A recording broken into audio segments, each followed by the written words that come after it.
So, hello children again. I'm your teacher, Janaki. So, we are into now 16th lesson, Abolition of Zamindari system.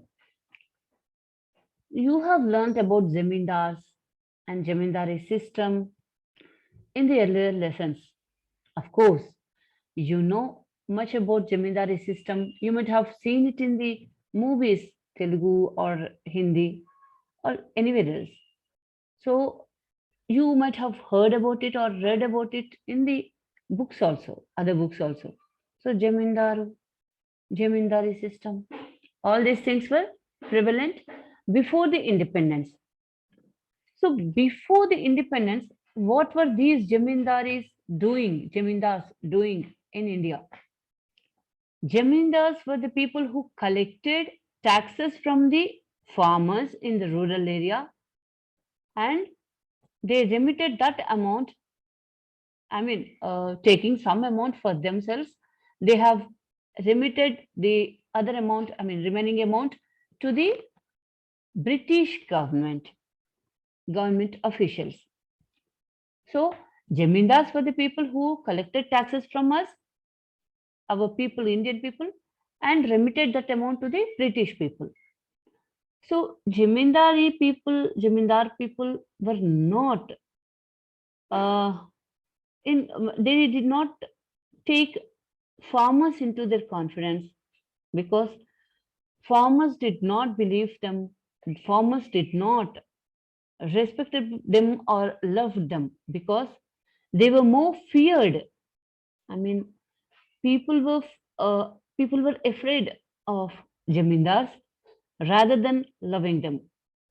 So jamindars were not respected or loved, but they were feared. So Jamindars also, why they were not respected or loved?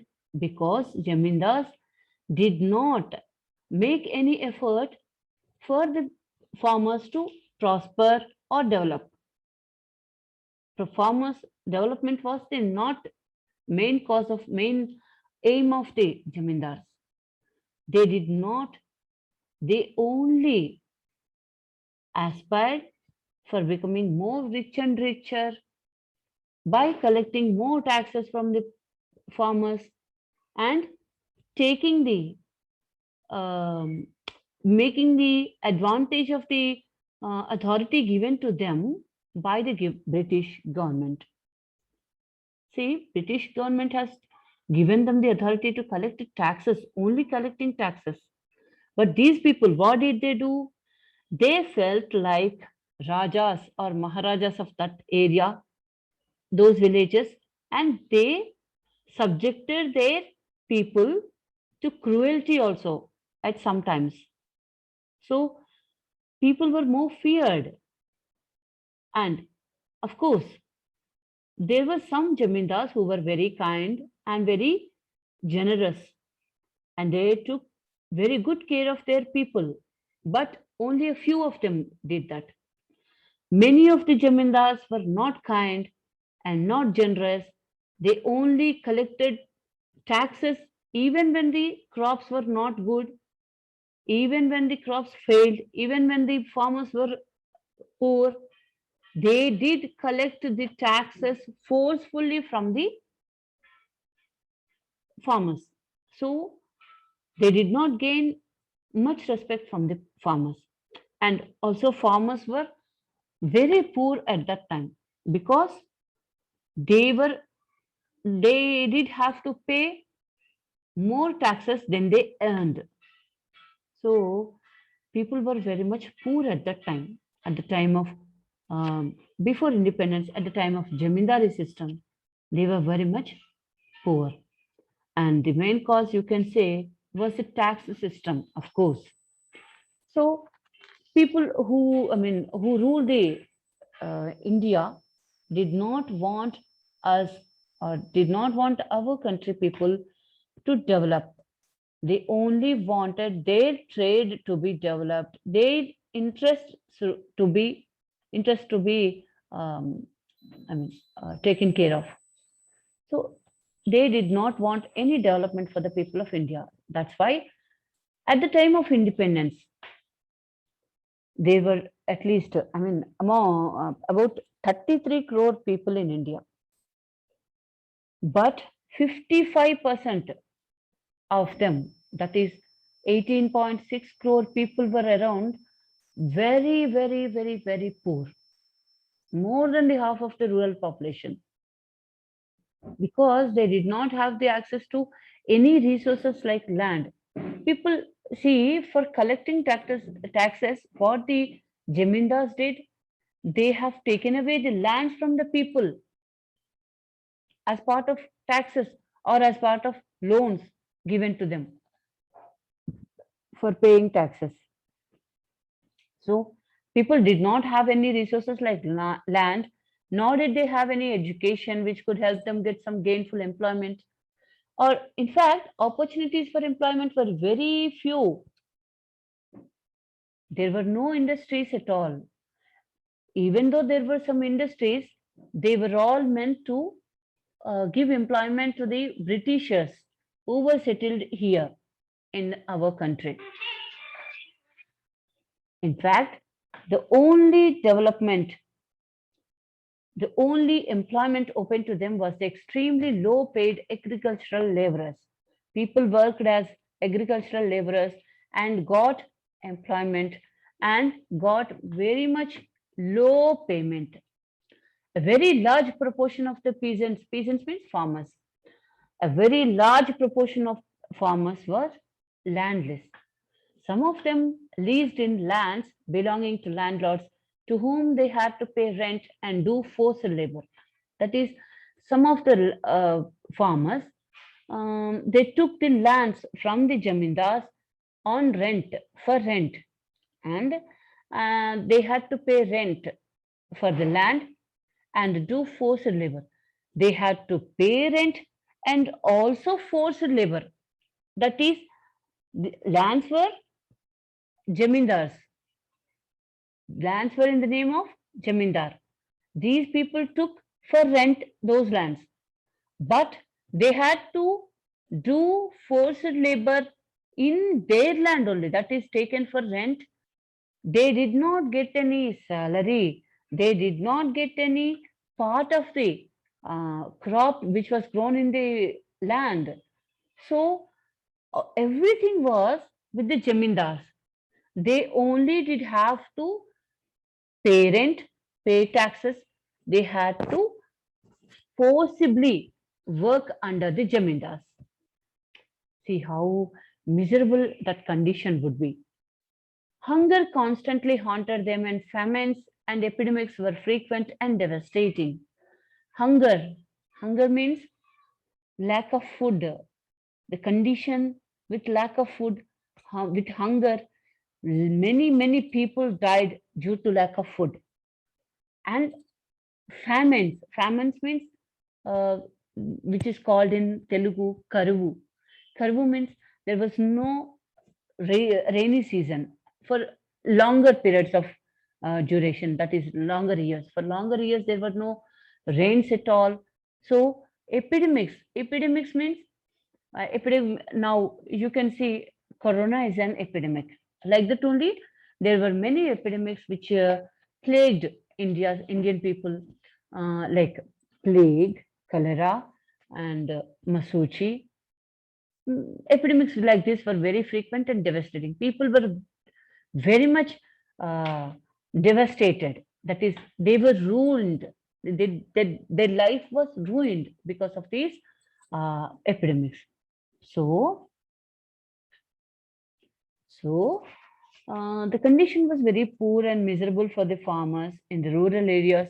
They did not have any facility, medical facility for their families. They did not have any food, proper food for their family. They did not have any extra money because they had to pay all the money they had to the jamindars, landlords.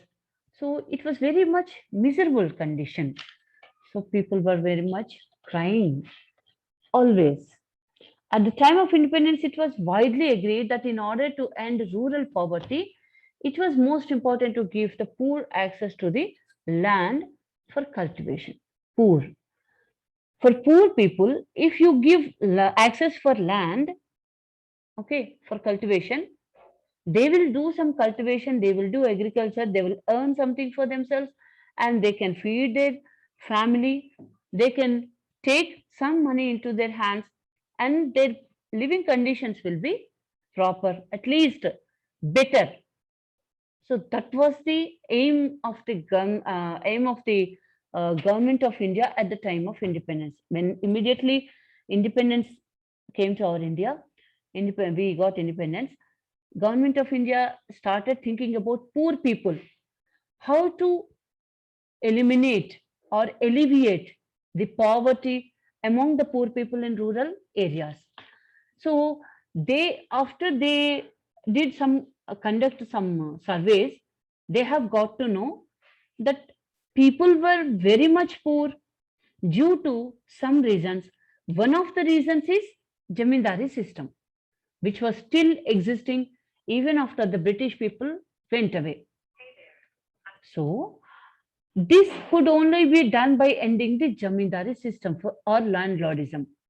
So if people were to be alleviated from poverty, that is, poverty should be alleviated or eliminated from the rural area, Zamindari system should be removed. So this has to be done with. So the government has thought that if the Zamindari system is taken away, abolished, then people will become free, and they will start, if they get some land also, then they will be free, they'll be happy to do agriculture and earn something for themselves. So this was the aim of the government of India. It was clear that the peasants wanted the government to reduce taxes and free them from the stranglehold of moneylenders and the terror of the jamindars. So people wanted this to happen. They wanted, we are in the stranglehold of landlords and moneylenders. People were very much in poverty. So for their needs to be fulfilled, they had taken loan from the moneylenders who gave money for higher rates of interest. So people also demanded that the land should belong to the peasant who actually ploughed it. Land to the tiller was the slogan. People have started agitating or demanding from the government that whoever is ploughing and agriculture cultivating the land, they should be given the rights on the land, over the land. So the land should belong to the farmer who is doing agriculture in that land. That was the slogan. Which was the slogan? Land to the tiller. Dunnevadike bhumi. That was the slogan in Telugu. So whoever is tilling the land, he should own the land. That was the slogan. So abolition of Zamindari and other intermediary tenures. The law to abolish the Zamindari system was passed in 1950s by all state governments. The Indian state governments, they have all passed the rules or law to abolish the Zamindari system. So there will be no Zamindars in any corner of the India. They also abolished all forms of forced labor like begar and vetti. Vetti chakiri, you might have heard about it. Without any emoluments or without any pay, if you do some work, it is called vetti chakiri, begar. So that also should be, I mean, people use it to take money from the landlords or the money lenders, and they had to work for the jamindar or work for the money lender throughout the day, throughout the night, that is 24 hours a day. They were working like slaves for the landlords or money lenders. So this effectively ended one of the most important grievances of the rural masses. So if vetti or begar is removed from the people, and Zamindari system is abolished, people will be free to go anywhere. People will be free to do any work. People will be free to earn anything for themselves and develop their families.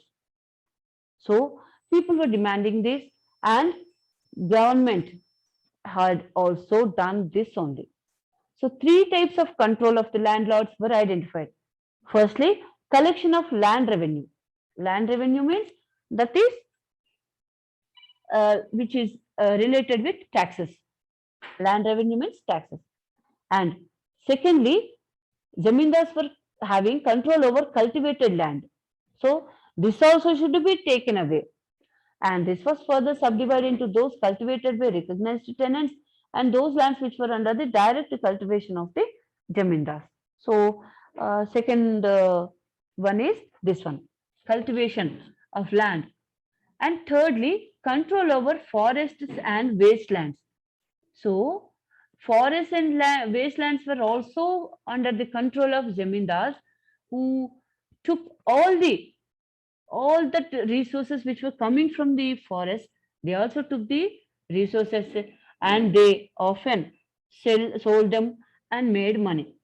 So zamindars were having control over over not only the lands which were cultivated by farmers, but also on the forest and uncultivated lands, so wastelands. So these if these three, collection of land revenue and control over cultivated land and control over forest, if these three were to be removed from the Zamindari system, then people will be very much happy. They'll be free to do anything. They'll be free to earn anything. They'll be free to develop themselves. This was the condition, but we will see in this lesson. Let us see how the Land Reform Acts addressed these issues in our next video. Thank you.